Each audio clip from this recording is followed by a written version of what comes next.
kemudahan. Terkhusus Bapak Menteri Perhubungan Al-Mukarram Gus Aldi. Perbedaan silakan, emang kita lahir dari perbedaan, bener Bu? Wassalatu wassalamu ala Rasulillah Sayyidina Muhammad ibn Abdullah, la hawla wa la quwwata illa billah. Asyhadu an la ilaha illallah wahdahu la syarika lah, wa asyhadu anna sayyidana wa nabiyyana Muhammadan abduhu wa rasuluhu la nabiyya ba'dah.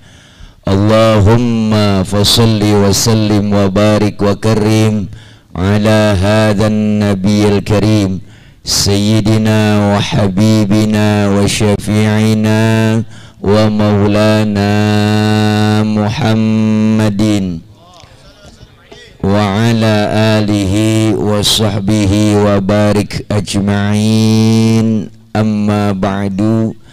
Faqad qala Allah Ta'ala fi kitabihil karim, a'udzu billahi minasy syaithanir rajim, alladzina amanu wa hajaru wa jahadu fi sabilillahi bi amwalihim wa anfusihim a'zamu darajatan 'indallah wa ulaika humul faizun. Shadaqallahul aliyyul azim. Yang mulia segenap para alimil ulama, para orang tua, para guru dan para tokoh masyarakat, terkhusus yang sama kita muliakan para guru-guru, para asatidz yang hadir begitu banyak. Di antaranya yang sama kita muliakan orang tua kita, guru kita bersama Al-Mukarram Sahibul Fadilah Al-Walid Abuya Kiai Haji Afrizal Muslim. Kita doakan selalu beliau sehat, amin. Amin apa po? Ya Allah, amin pakai disuruh. Mudah-mudahan doa kita semua beliau Allah kasih sehat, panjang umur, ilmu-ilmu beliau manfaat buat kita semua. Yang mulia guru kami Al-Mukarram Al-Ustadz Kiai Haji Saifuddin selaku Ketua Yayasan Forum Du'afa As-Sa'adatur Rahmah dan seluruh pengurus yang lainnya, dan juga yang sama kita hormati Bapak Haji Kamal Fasya, Bapak Haji Pronoto, Bapak Haji Rohmani selaku Ketua RW, Bapak Haji Darmadi selaku Kadus, Bapak Haji Yudo dalam kurung RT, dan hadir tengah-tengah kita, mohon maaf abangku lupa kesebut, yaitu Bapak Camat Kecamatan Teluk Jambe Timur, abang saya Bang Haji Muhammad Saifullah, bener ya Haji? Asep Saifullah apa gimana? M aja, M Asep Saifullah Muhammad, ya Muhammad Saifullah, ya begitu dah ini orangnya. Ya doain Bapak Camat kita sehat selalu, berkah selalu, dan insya Allah selalu dalam mengayomi dan melayani kita Allah berikan kemudahan. Terkhusus Bapak Menteri Perhubungan Al-Mukarram Gus Aldi, karena beliau yang hubungin saya, maka beliau saya angkat jadi Menteri Perhubungan. Dan insya Allah doain Gus Aldi sehat selalu, panjang umur, berkah, Allah berikan kekuatan, kesabaran, karena begitu banyak jadwal yang beliau sudah masuk. Masya Allah beliau sudah keliling Indonesia. Insya Allah kita doain berkah selalu. Dan para orang tua, para guru yang lain, tokoh masyarakat yang lain yang gak kesebut namanya, mohon maaf karena segini doang yang dicatatinnya, nggak ada lagi.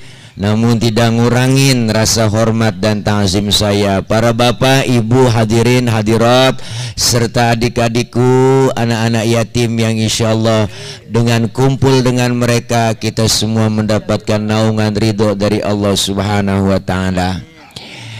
Hari ini sudah memasuki waktu jam 1 kurang 2 jam. Udah rada siang, yang enak kita baca doa langsung makan. Setuju? Belum nyarap bang. Alhamdulillah hari ini kita dalam rangka melaksanakan salah satu kegiatan Yayasan Du'afa As-Sa'adatur Rahmah. Nih yang ada di belakang nih, Forum Du'afa As-Sa'adatur Rahmah Perumahan Puri Teluk Jambe bersolawat memperingati titik 2 Tahun Baru Islam dan Lebaran Anak Yatim 1445 H. Baca diri dah. Mudah-mudahan ini semua selalu Allah berikan kemudahan, kelancaran. Forum Du'afa ini senantiasa istiqomah. Kita doain terus panjang umurnya sampai kiamat kurang seminggu. Insya Allah selalu menuai keberkahan. Alhamdulillah. Menyambut tahun baru Hijriah ada 2 cara mendekatkan diri kita kepada Allah. Apa itu Pak Ustadz? Yang pertama kita dianjurkan bertasyakur, dan yang kedua bertafakur. Artinya bersyukur kita kepada Allah masih diberikan kesempatan berjumpa dengan bulan baru dan tahun baru. Ya Bu, ya Bu. Inilah tahun baru yang sesungguhnya kita umat Islam 1445 Hijriah telah datang. Hijriah diambil dari kalimat hijrah. Maka almanak atau penanggalan Islam itu dihitungnya dari hijrahnya Nabi dari Mekah ke Madinah. Kenapa Rasulullah hijrah? Karena saat-saat itu Rasulullah belum dapat komando perintah dari Allah. Sahabat bertanya, ya Rasul, kita udah nggak aman di Mekah. Ini Mekah udah nggak aman, udah ini. Kita selalu dimusuhi di Mekah. Kita selalu dinyinyirin, dikatain, dibully, dihina. Bahkan umat Islam habis dicaci maki, dijegal Rasulullah untuk berdakwah.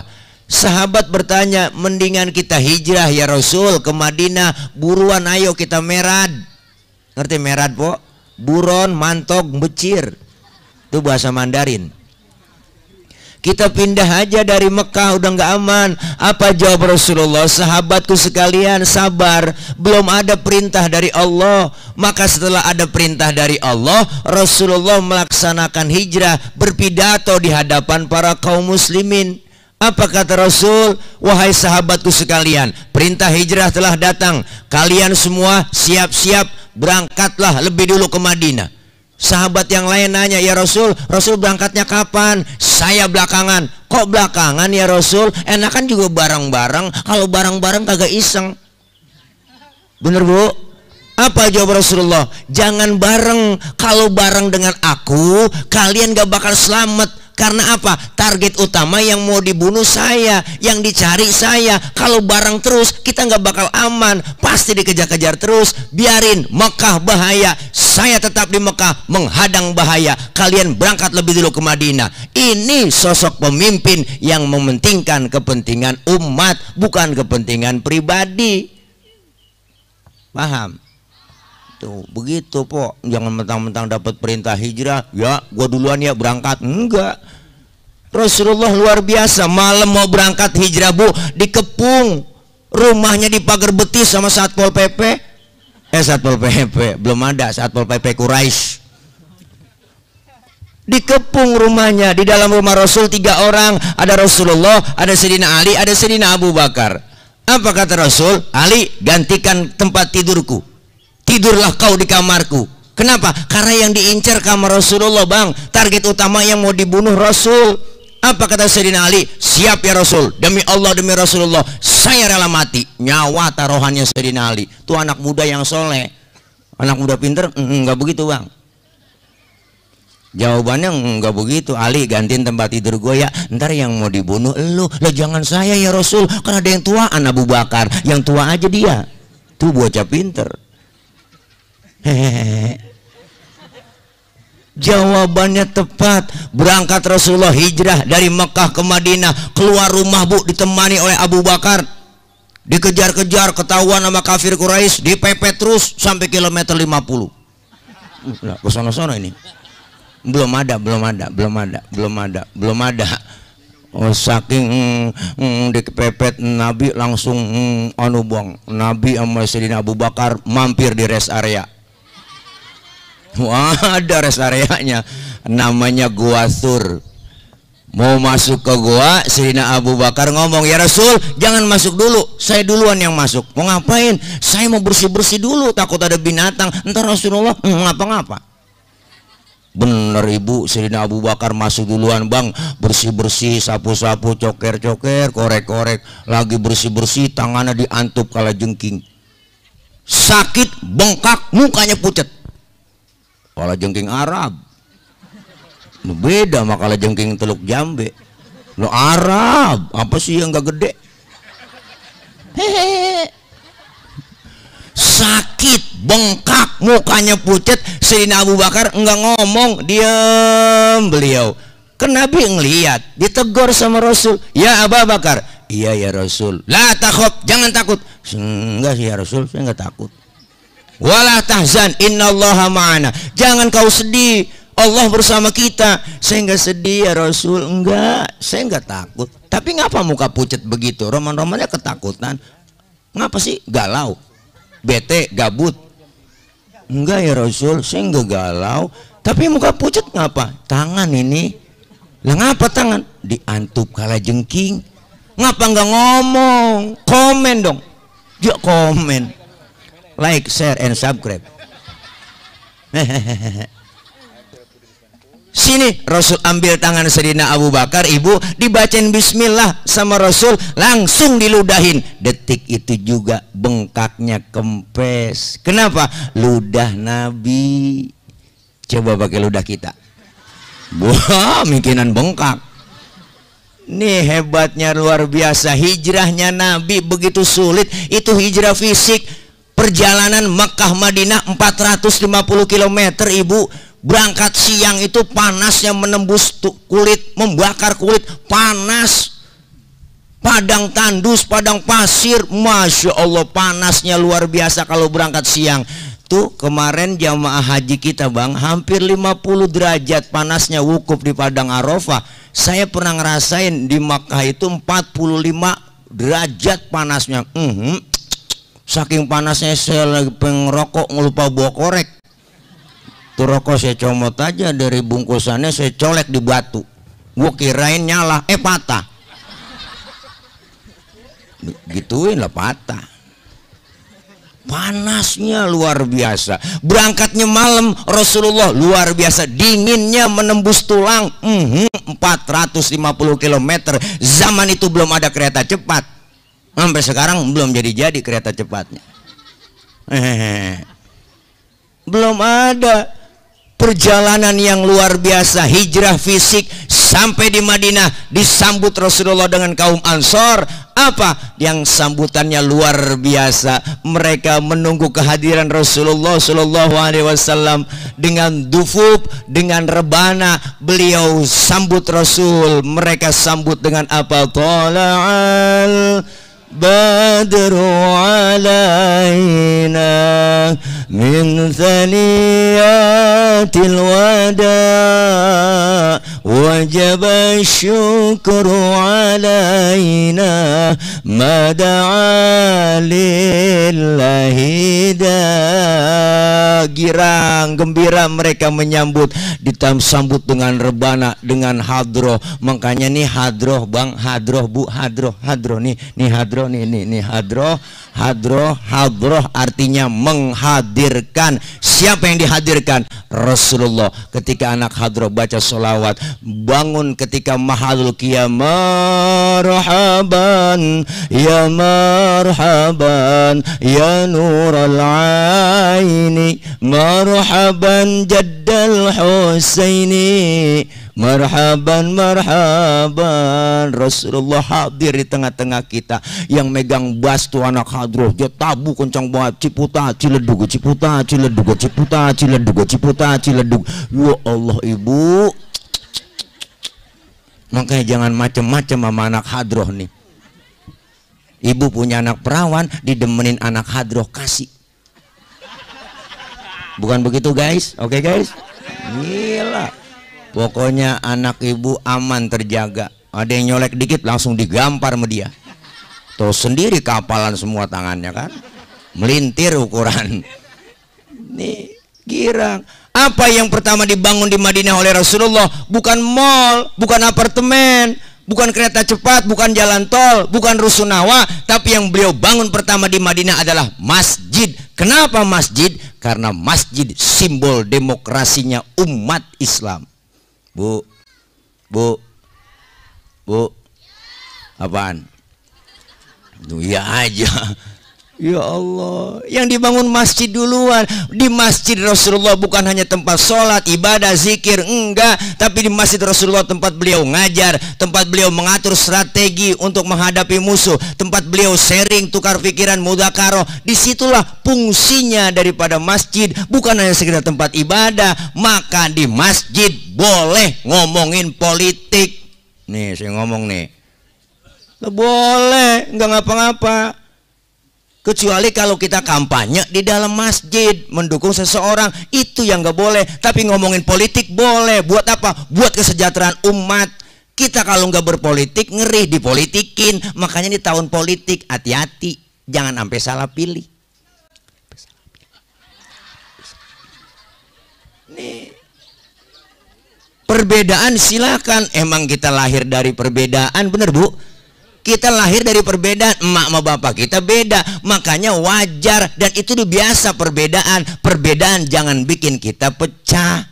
Beda boleh, marahan jangan. Beda boleh, marahan jangan. Pok lu besok milih caleg yang mana? Gue sih yang ono yang balehonya banyak. Kalau lu yang mana? Gue mau lain, gak milih dia, gue milih yang ono. Enggak ngapa-ngapa po, empok lewat sono, saya lewat sini, ntar kita ketemu di sono, kan cakep urusan. Bener po? Yang namanya pesta demokrasi, pesta nikmatin dengan kebahagiaan. Yang penting jangan saling hujat, jangan saling mencaci maki. Bener? Ini kadang aneh, medsos abis orang dicaci maki, orang padahal kagak salah dicaci maki. Prestasinya luar biasa, ya enggak? Wah, berhasil semua di Jakarta, semua janji-janji ditunain. Dibully, dihina, dinyinyirin, kan ketakutan itu namanya. Najong. Iya Bu, jangan begitu Bu. Jadi kesono ngomonginnya. Masjid yang dibangun oleh Rasulullah, maka masjid simbol demokrasi umat. Kenapa saya katakan simbol demokrasi? Di masjid ada aturan yang tidak tertulis. Apa aturannya? Siapapun masuk masjid, copot sendal, buka sepatu. Aturan tuh. RT masuk masjid, buka sepatu teh. Jangan mentang-mentang RT. RW masuk masjid, buka sepatu. Kadus masuk masjid, buka sepatu. Dus. Bener Bu? Lurah masuk masjid, copot sepatu. Rah. Camat masuk masjid, buka sepatu. Lupa orang yang ngomong. Mat aja lu. Ya Allah. Gubernur masuk masjid, buka sepatu. Presiden masuk masjid lah buka sepatu. Pinter anak-anak. Dijaga kesuciannya masjid. Kalau sudah mau masuk masjid semua, jangan usil Bu. Di masjid jangan bicara soal suku. Dalam masjid jangan bicara soal warna kulit. Dari suku apapun dia dilahirkan, kalau dia muslim saudara kita. Apalagi kita tinggal di komplek ini yang sangat majemuk. Kita semua di sini bertemu, beda suku, beda ras, beda tradisi, beda kulit, semuanya. Kalau sudah masuk masjid, dia muslim, saudara kita. Jangan ngomongin warna kulit. Ini warna kulit begini emang kita mesen. Kita kagak mesen ibu, makanya jangan ngomongin warna kulit. Potongan muka kita begini kita nggak pesen, kita nggak order. Jangan ngatain orang dong. Ini kadang usil si mulut, itu orang hidungnya lucu ya. Hidung orang dia bacain, orang kagak mesen. Bener bu? Kalau sudah masuk ke masjid semua jangan usil. Lu datang dari mana bang? Gue dari Kidul, ngadep Ngulon. Mau dia dari mana teman kita? Dia dari Wetan itu, ngadep Ngulon. Lu dari mana? Gue dari Kulon. Lah ngadep Kulon juga lo. Semuanya sama di hadapan Allah dalam masjid. Menyembah Allah Tuhan yang sama, menghadap arah kiblat yang sama, sholat bacaannya sama, gerakannya juga sama. Pun dalam sholat pakai bahasa yang sama. Ini makna Bhinneka Tunggal Ika. Beda tapi satu tujuan. Islam sudah ngajarin Pancasila lebih dulu. Kacau sholat kalau pakai bahasa masing-masing. Rameh masjid. Kita nih Indonesia 700 lebih bahasa yang kita punya. Kalau masing-masing pakai bahasa sholat, rame po. Yang dari Sunda takbir Gusti Allah nu ageng. Malaikat nyaut nanaonan silaing euy. Hai dada. Teman kita dari Sumatera agak mau ngalah lagi dari Padang. Allah nan gadang. Malaikat nyaut rancak bana. Yang kasihan saudara kita dari Ambon. Allah singata lawan. Bismillahirrahmanirrahim. Alhamdulillahirrahmanirrahim. Mati lama-lama bu. Kita pengen satu nusa, satu bangsa, satu bahasa Indo. Ini makna kemerdekaan bu. Bu, tuh, kalau sudah masuk semua ke masjid, ayo terapkan sholat berjamaah. Di sini butuh persatuan dan kesatuan. Dalam sholat berjamaah syaratnya dua, ada imam, ada makmum. Imam enggak sembarangan, makmum siapa aja boleh. Pak Ustadz, dia kan tukang mabok ono, boleh jadi makmum? Lah boleh, tibang makmum. Emang dia mabok apaan? Itu kalau naik mobil muntah. Itu memang lagi puyeng dia masuk angin kali. Enggak minum antangin apa enggak minum antimo. Makanya bapak kalau pengen lama muntahnya, bapak-bapak kalau pengen lama muntahnya, bu, suami kita kalau pengen muntahnya lama, minum antimo. Hehehe. Bocah kagak paham diem lu. Nih. Pak Ustadz, dia kan itu bacanya nggak fasih, boleh jadi makmum. Lah boleh. Ketinggalan satu rakaat pun boleh jadi makmum. Kenapa? Makmum siapa aja boleh. Diterjemahkan dalam berkehidupan bermasyarakat, ada pemimpin, ada rakyat. Rakyat siapa aja boleh, tibang rakyat. Bener bu? Baru lahir brol, rakyat udah. Mana nanggung utang negara baru lahir. Hehehe. Tapi nggak sembarangan orang jadi imam, jadi pemimpin. Imam mau mimpin orang banyak. Kalau imamnya bego, makmumnya geblek, kacau. Dulu kejadian bang tahun jebot, ada orang 4 orang bego. Bego tahu kan? Blow on, tolol, minum es ditiup. Tuh orang bego, dia kirain panas ngebul, dia tiupin tuh es. 4 orang goblok sholat bu nih di musola. Musolanya udah tua, atasnya pagar, tikus mulu. Yang satu jadi imam, 3 makmum. Pas lagi atahiyat, tikus jatuh di depan imam, gede, botak. Profesor tikus. Lagi atahiyat kaget tuh imam, tuh tikus jatuh. Batal gak bu? Batal. 2 kalimat berturut-turut di dalam sholat, selain bacaan sholat membatalkan sholat. Temennya yang belakang maksudnya bagus, mau negor sang imam karena nggak tahu ilmunya, sama-sama bego, dia nyolek. Lagi sholat nggak boleh ngomong. Berapa yang batal ibu? Temennya yang tengah nyikut, lu juga ngomong. 3 udah yang batal, yang 1 harusnya selamat ini Bu. Dia ngomong, untung gue diem aja. Nah, tuh orang PA. Makanya imam gak sembarangan. Imam ada syaratnya. Syarat jadi imam dalam sholat, pertama bacanya kudu fase. Kudu fase. Yang maaf dan beribu maaf. Yang cadel, bindeng, swing, minggir dulu. Jangankan yang swing, yang bindeng aja nggak boleh. Mau kemana lu? Ke Walung. Nggak jelas. Dari mana sih lu? Ke Walung. Oh, ke warung. Gue denger bapak lu sakit. Alhamdulillah udah meninggal. Innalillahi udah meninggal. Oh, mendingan. Dengaran kita meninggal. Minggir. Yang fase. Cari pemimpin yang fase, yang ngomongnya enak, nggak janji-janji mulu, cerdas, pendiam tapi rapi, ya nggak, kerjaan semuanya tenang, tuntas semuanya. Tuh yang begitu, yang fase pilih. Pak Ustadz, di kampung saya ada 2 orang fase, di kompleks saya ada 2 orang fase. Bagaimana cara milihnya? Sama-sama fase. Syarat yang kedua, yang lebih alim ilmu agamanya, dia yang berhak jadi imam. Yang alim, yang lebih tahu maunya makmum. Makmum mah kepengenan hingga muluk-muluk. Pengennya apa sih kita jadi makmum? Ngomong aja sama imam. Mam, lu kalau jadi imam, sholat lu bacanya jangan panjang-panjang. Itu doang. Bener kan, Pok?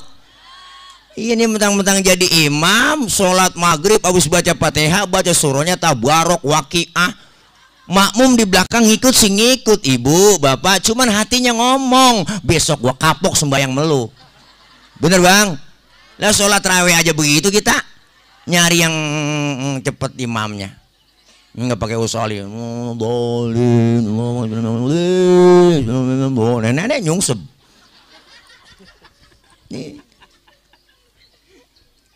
Maka Rasul bilang, idza amma ahadukumun nas falyukhaffif. Kalau kalian jadi imam sholat, ringankan bacaannya. Kenapa keluar beliau omongan seperti ini? Karena beliau ngelihat sahabat Mu'adz bin Jabal. Mu'adz bin Jabal pernah diomelin sama Rasul.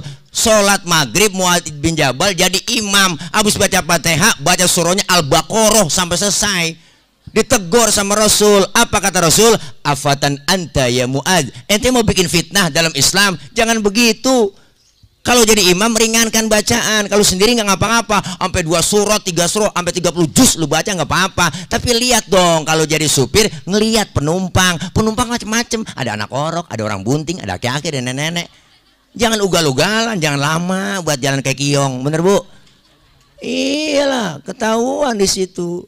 Maka disuruh ringankan imam tuh, yang tahu maunya makmum. Udah jangan panjang-panjang bacaannya. Kalau jadi imam jangan panjang-panjang, jangan lama-lama. Udah 2 periode cukup, jangan pakai nambah-nambah lagi. Itu nggak boleh. Itu memperkosa hak asasi konstitusi. Nggak boleh. Udah jangan pakai pengen panjang-panjang lagi. Udah emang segitu aja udah ya.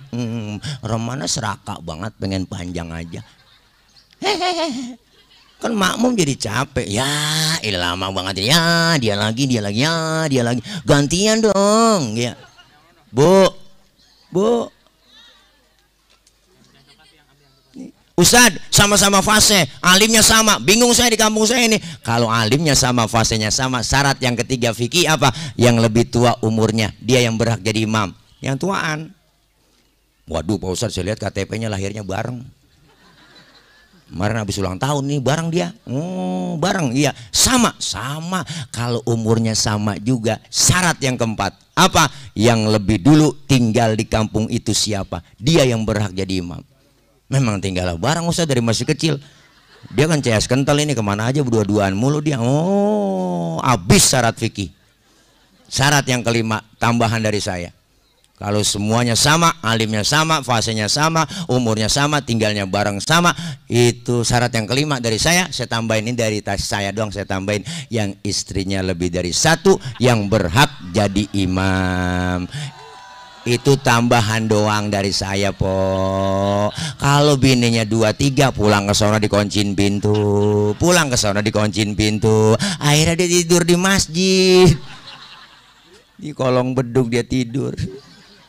Masya Allah, yang sabar dah cari yang sabaran, yang sabaran, yang sabaran, yang sabaran. Masjid yang dibangun. Maka kita pengen nih melaksanakan hijrah. Rasulullah hijrah fisik dan hijrah mental. Akhirnya apa? Dengan Rasulullah dapat mengikuti perintah hijrah dari Mekah ke Madinah, Islam berkembang, Islam lebih maju lagi. Selesai menang Islam luar biasa di Madinah, semuanya mendukung Rasulullah. Islam jadi besar, umat Islam semakin banyak. Berangkat Rasulullah ke Mekah. Masya Allah, kalau mau balas dendam Rasulullah bisa aja. Itu yang namanya Abu Sofyan, rombongan Abu Jahal, Abu Lahab, abu-abu yang lain. Kalau Rasulullah mau balas dendam bisa aja, karena Islam sudah menguasai semua waktu itu. Tapi Rasulullah enggak. Ini kita kepengen ada perubahan. Hijrahnya kita dari Mekah ke Madinah yang dilakukan Rasul, kita juga pengen hijrah fisik. Hijrah apa? Bukan hijrah fisik doang, tapi pengen hijrah mental. Hijrah dari hal yang tidak baik menuju ke arah yang lebih baik. Tahun baru, bulan baru, kita syukur, tingkatin ibadah. Kata Allah, alladzina amanu, orang-orang yang beriman, wahajaru, dan orang-orang yang berhijrah, wajahadu fi sabilillah, orang-orang yang jihad di jalan Allah. Jihadnya dengan apa? Bi amwalihim, dengan harta mereka, wa anfusihim, jiwa-jiwa mereka, a'zamu darajatan indallah, derajatnya Allah angkat tinggi, dan mereka lah orang-orang, wa ulaika humul faizun, mereka orang-orang yang beruntung. Siapa mereka? Hari ini kita yang hadir di sini. Kita beriman kepada Allah, kita melaksanakan hijrah, kita melaksanakan jihad dengan harta. Mana? Hari ini 250 anak-anak yatim kita santuni mereka melalui forum daripada du'afa ini. Jangan pelit, jangan medit, jangan koret, buntut gasiran, pantat kuning, foto dulu. Iya, mantap. Ini ada wartawan Tempo. Iya, Tempo jadi, Tempo enggak kan? Ini ntar ya, dah fotokopi banyakin. Nah, alhamdulillah wartawan. Besok masuk nih kita, po. Majalah Bobo. Bu.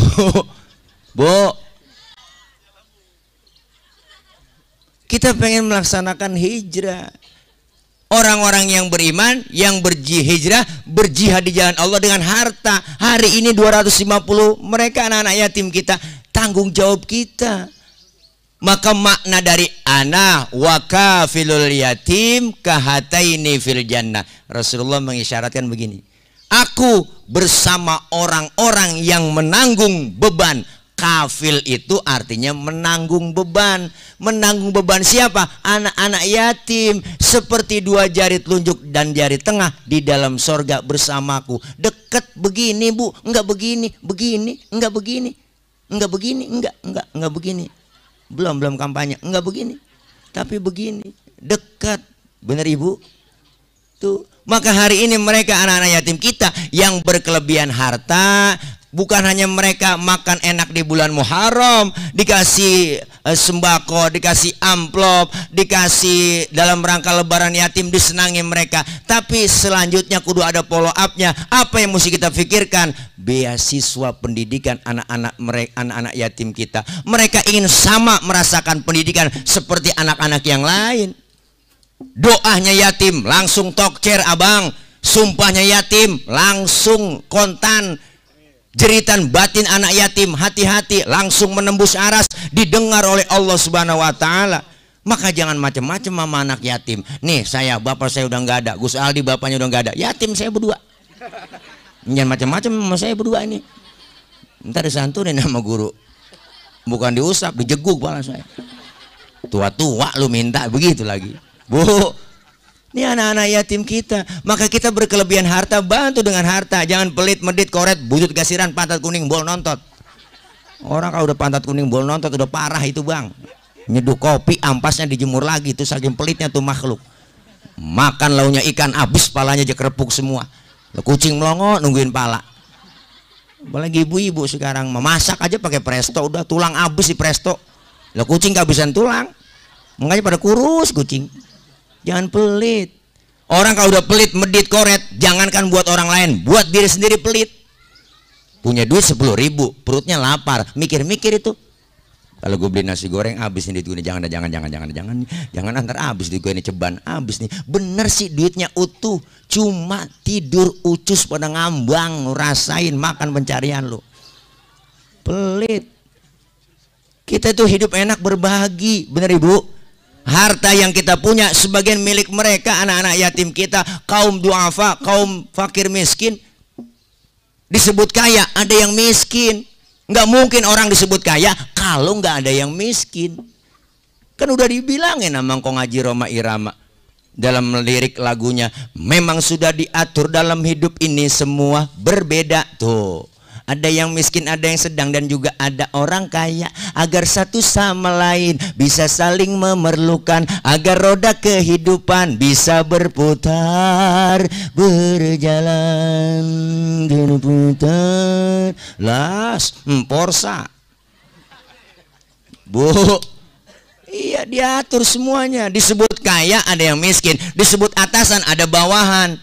Kalau nggak ada atasan nggak mungkin ada bawahan. Nggak mungkin disebut atasan kalau nggak ada bawahan. Coba ibu pakai baju atasan doang, nggak ada bawahannya, ayo udah, wah diselepatin bocah. Disebut pejabat karena ada rakyat. Nggak mungkin disebut pejabat kalau nggak ada rakyat. Kita itu saling perlu hidup enak adanya orang lain. Hidup itu enak adanya orang lain, bang. Kenapa? Siapa dan betapapun kita pasti perlu orang lain. Benar? Saya ngomong begini di panggung karena ada abang empok yang dengerin. Empok abang menghadapnya ke panggung. Kenapa? Karena ada yang didengerin. Kita hidup saling perlu. Bukan berarti penceramah kiai lebih hebat dari jamaah. Salah besar. Walaupun saya ceramah 3 jam sampai asar saya ceramah, cuman yang dengerin gak ada. Paling kata RT, itu Ustadz udah lama begitu. Kan PA saya ngomong diri. Bener ibu? Apalah artinya diriku tanpa dirimu? Bener bu? Iya. Kamu adalah aku adalah kamu. Kenapa? Karena ada aku di hatimu. Ciyalah. Masya Allah. Bu, nih kita kepengen kebersamaan. Hari ini beliau nih anak-anak yatim kita pengen merasakan sama pendidikan dengan anak-anak yang lain. Adanya wadah forum duafa yang beliau pimpin nih, ini hasil daripada pencetus beliau, orang tua beliau Gus Ali almarhum. Kita kepengen melanjutkan. Kenapa ibu? Kita pasti yatim itu bukan pilihan. Jadi anak yatim bukan pilihan. Bukan. Saya punya saudara ibu 13 orang bang. Semuanya perempuan. Saya doang laki. Emak saya tuh subur banget. 13. Bapak pulang dari sawah, kolornya basah. Dijemur depan pintu, emak lewat, ketetesan itu air kolornya, bunting. Saking suburnya. Saudara 13 ditinggal mati sama bapak. 13 po. Sekarang tinggalan 5 Gus Aldi. Karena emang zaman susah, makan berebut, ada yang keinjak atu mati gitu. Ya Allah, ada yang serakah banget makan kelolodan, banyak mati begitu. Sekarang dari 13 tinggal 5. Nggak enak gak punya orang tua. Kadang kita rindu dengan orang tua yang namanya bapak. Beruntunglah kalian masih punya utuh emak bapak. Kenapa? Hargai mereka, hormati mereka selagi masih ada, senangi mereka. Karena ini merupakan yatim bukan pilihan.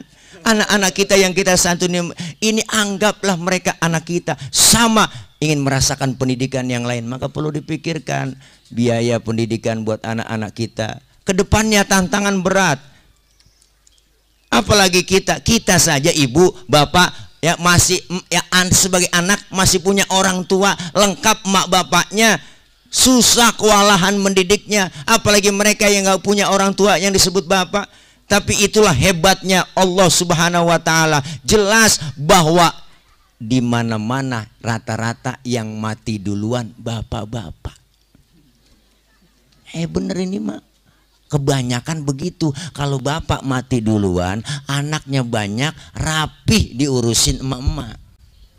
Bener bu? Coba emak mati duluan, anak masih banyak, bapaknya kawin lagi. Emak tuh luar biasa, mau bertahan jadi tulang punggung. Satu emak bisa ngerawat 10 orang anak. Tapi 10 orang anak belum tentu bisa ngerawat satu orang emak. Benar ibu? Bapak kita hebat, hebat. Satu bapak bisa ngerawat 4 emak. Hebatan lagi. Betul, betul. Masya Allah. Berapa banyak manusia besar lahir dan besar di tangan emaknya. Bu, sejarah membuktikan Rasulullah lahir ke dunia ini enggak ngelihat muka bapak, diurus sama emak jadi manusia besar. Seorang tokoh dari India namanya Mahatma Gandhi lahir ke dunia enggak kenal muka bapaknya, diurus sama emaknya, dibesarkan sama emaknya, sampai disekolahkan sama emaknya. Sekolahnya enggak tanggung-tanggung, sekolahnya di Inggris. Dipesan sama emaknya, Gandhi, kau belajar yang benar di Inggris. Jangan terpesona terpedaya oleh budaya-budaya Inggris. Jangan terpesona oleh cewek-cewek bule-bule di Inggris. Pertahankan budaya Indiamu, Gandhi. Mahatma Gandhi jadi manusia besar lantaran besar di tangan emaknya. Emak luar biasa. Makanya emak lebih dekat sama anak, lebih sayang sama anak emak. Bapak-bapak kurang telaten ngurusin anak. Punya anak kecil, empok, ayo tengah malam bangun, yang nangis bangun, yang bangun kan emaknya. Ya bu ya, anak kan nangis, yang bangun bapak mah nggak bangun. Dengar bocah nangis, siapa nangis bocah tuh? Gue injak bocah, gue injak. Bapak kurang telaten ngurusin anak. Kau ganggu aja tuh bocah. Bapak tuh, emak lagi enak-enak makan, ya Allah, anak kan nangis, dia tinggal makanannya. Dia lihat anaknya, ya Allah, anak gua dicebokin. Habis dicebokin dilanjutin makannya. Enggak pakai cuci tangan lagi. Mas. Ya Allah, tuh emak sayangnya. Anaknya sakit, emaknya ngomong, "Neng, jangan sakit, Neng. Neng jangan sakit, biar emak yang sakit." Bener, Mak? Bener, Mak? Emak. Biar kata makanan di mulut buaya diambil. Bener bu? Yang penting buat anak itu istilah. Maka emak luar biasa. Bu, jangan pernah kita patah semangat. Doain terus anak-anak kita. Walaupun anak-anak kita nggak punya bapak, tapi kita bisa sanggup, Allah yang pelihara anak-anak yatim kita. Inilah kepedulian kita, pengen semuanya berbagi. Ayo, artinya apa? Ini kita melaksanakan hijrah, bukan sekedar hijrah, tapi melaksanakan jihad di jalan Allah dengan harta, dengan jiwa. Agar apa? Agar kita semua mendapat orang-orang yang beruntung di hadapan Allah Subhanahu. Bertasyakur, kita isi kegiatan ini. Maka bulan Muharram ini tadi Bapak Camat kita udah bilang, udah di penghujung nih, penghujung bulan Muharram, tanggal 26 Muharram udah penghujung, sebentar lagi masuk ke Shofar. Tapi masih ada kesempatan. Apa yang kita laksanakan di bulan Muharram ini? Karena Muharram bulan yang dimuliakan oleh Allah, bulan yang dimuliakan oleh Allah. Kenapa dimuliakan? Karena begitu banyak kaitan sejarah dengan para nabi dan para rasul. Nabi Allah Adam diusir dari sorga di bulan Muharram. Terima taubatnya Nabi Adam di bulan Muharram. Ibu, Allah selamatkannya tuh bahteranya Nabi Nuh di bulan Muharram. Allah selamatkan Nabi Yunus masuk ke dalam perut ikan Nun, itu juga di bulan Muharram. Difitnanya Nabi Yusuf sama Siti Zulaikha, memperkosanya di bulan Muharram. Dan insya Allah ini semuanya berkaitan dengan sejarah para nabi. Yang kita lakukan, perbanyak istighfar. Istighfar apa sih Ustaz? Minta ampun. Bacanya bagaimana? Macam-macam. Ada istighfar Nabi Adam, Rabbana zalamna anfusana wa illam taghfir lana wa tarhamna lanakunanna minal. Nggak hafal Ustaz, kepanjangan. Ya udah ganti istighfar Nabi Yunus, la ilaha illa anta subhanaka inni kuntu minal zalimin. Masih kepanjangan Pak Ustaz, saya minta yang pendekan ada. Ya udah istighfar yang biasa habis sholat kita baca, ya astagfirullahaladzim wa atubu ilaih min jami'il ma'asi wa dzunub wa taubata wal maghfirah. Ditambah panjang aja Pak Ustaz, orang minta yang pendekan. Ya udah istighfar yang biasa, astagfirullahaladzim astagfirullahaladzim astagfirullahaladzim astagfirullahaladzim. Ada yang pendekan lagi Ustaz? Ada. Astagfirullah, astagfirullah, astagfirullah, astagfirullah. Kalau nggak bisa berhenti jadi orang Islam. Kita perbanyak istighfar. Yang ketiga, berkelebihan harta, bantu mereka dengan anak-anak yatim, kita santuni mereka. Insyaallah yakin ibu, man masaha yadahu ala ra'sil yatim yauma asyura rafa'allahu ta'ala bikulli syi'ratin daraja. Siapa orang yang mengusap kepala anak yatim di hari ke-10 bulan Muharram, setiap helai rambut yang ada di kepala anak yatim akan mendapatkan kebajikan buat kita semua. Ngusapnya ada caranya, ngusapnya dari belakang pala anak yatim ke depan. Nah, depan kan ada kantong, maka rogoh kantong kita kasih duit. Jangan kita usap dari depan ke belakang, akhirnya masuk kantong bawah. Maka kita kepengen bukan hanya sekedar mengusap, tapi menyantuni anak yatim. Ada yang nanya, Ustaz, kalau anak yatimnya botak bagaimana? Hitung pori-porinya Paul, segitu aja udah. Mudah-mudahan insya Allah hadirnya kita hari ini bertasyakur, menyambut dan mengisi tahun baru Islam. Dan yang kedua, bertafakur, kita berintrospeksi, sudah sejauh mana ibadah yang kita lakukan, sudah sejauh mana bekal yang kita cari menghadap Allah. 1445 jumlahnya nambah, bilangannya nambah, tapi hakikatnya sisa umur yang Allah kasih berkurang. Maka ayo mulai dari sekarang kita melaksanakan taubat, insya Allah terus istiqomah melaksanakan ibadah, karena tinggal kita masih ada perjalanan selanjutnya. Selain perjalanan dunia, ada perjalanan berikutnya, namanya perjalanan alam barzah. Menuju ke alam barzah dengan apa? Dengan amal soleh. Kubur kita bisa menjadi taman surganya Allah, kubur kita bisa menjadi jurang dari api neraka. Maka mumpung masih sehat, ada kesempatan, kita manfaatin introspeksi. Ayo kita dekatkan diri kepada Allah, memperbanyak amaliyah, bekal menghadap Allah Subhanahu wa taala.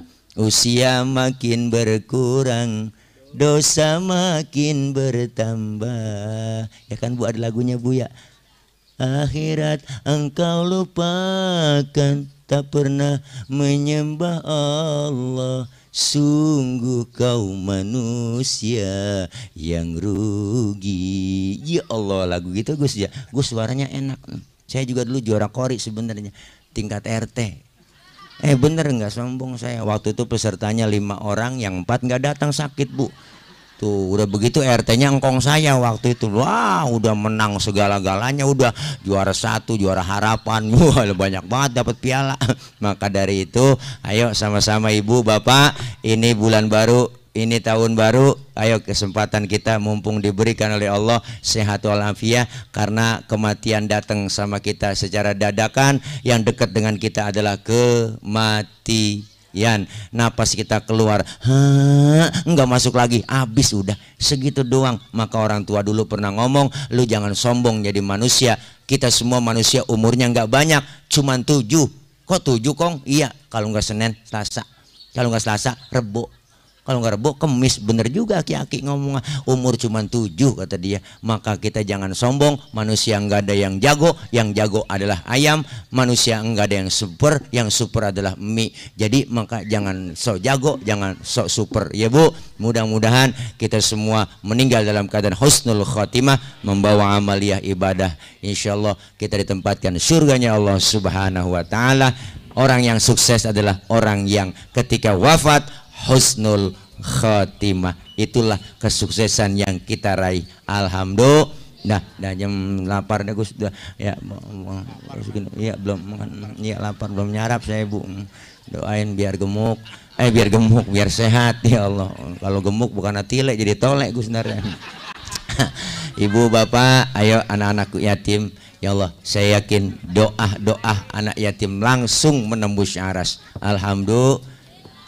Semoga apa yang kita keluarkan, harta, tenaga, pikiran untuk kegiatan acara hari ini, semua itu Allah balas dengan ganjaran pahala yang berlipat ganda, dan kita pengen mendapatkan berkah. Apa itu berkah? Ziyadatul khair was sa'adah, tambah kebaikan dan tambah kebahagiaan. Amin ya rabbal alamin. Al-Fatihah. Itu jam 11:30 sebelah persiapan doa 3 menit dari Maya dah, karena dari langsung doa terakhir, jangan kemana-mana, doanya juga nggak banyak, langsung doa makan. Ini aja barangkali yang dapat saya sampaikan. Banyak kekurangan, banyak kesalahan, mohon dibukakan pintu maaf yang seluas-luasnya. Maksud hati memeluk gunung, apa daya gunungnya meletus. Kalau ada sumur di ladang boleh kita menumpang mandi. Kalau ada perawan rambutnya panjang tolong bawa kemari. Terima kasih dari saya Gus Aldi. Anak pitik dimakan tikus, ambil plastik tolong dibungkus. Ya kalau ada, ya kalau ada, ya kalau kagak bagaimana, kayak usahain juga. Bukan ngingetin, ngasih tahu doang, takut kelupaan. Ya barangkali lagi repot ya, bercanda, jangan dianggap bercanda ya Gus, ya ini aja ya. Mudah-mudahan insya Allah kita ketemu dari waktu dan lain kesempatan. Mohon maaf Bapak Camat, guru, semua kiai, para orang tua, tokoh. Ini aja saya akhiri. Wallahul muwaffiq ila aqwamit thoriq. Wassalamualaikum warahmatullahi wabarakatuh. Waalaikumsalam warahmatullahi wabarakatuh. Jazakumullah khairan.